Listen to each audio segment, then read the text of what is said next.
Gubernur Jawa Tengah Ganjar Pranowo meminta pengelolaan sampah membutuhkan konsistensi dari hulu hingga hilir.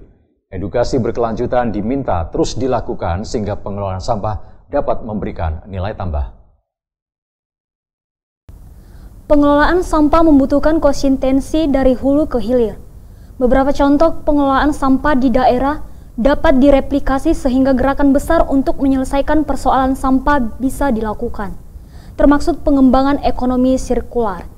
Gubernur Jawa Tengah Ganjar Pranowo mengatakan edukasi berkelanjutan harus terus dilakukan sehingga pengelolaan sampah dapat memberikan nilai tambah. Seperti di daerah Kabupaten Kudus, dicontohkan sampah organik tidak boleh keluar dari pekarangan.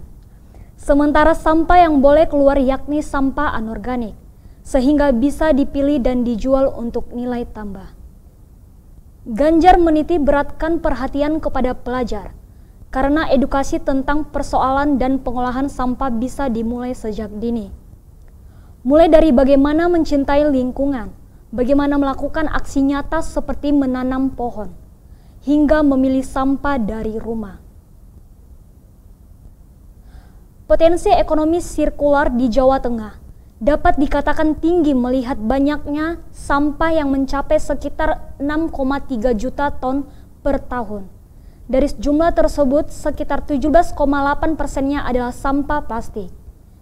Menurut Ganjar, di Kabupaten Banyumas telah membuat aplikasi untuk mempermudah pengelolaan sampah. Dengan aplikasi Jeknyong, memudahkan penjemputan sampah yang sudah dipilah dari masyarakat.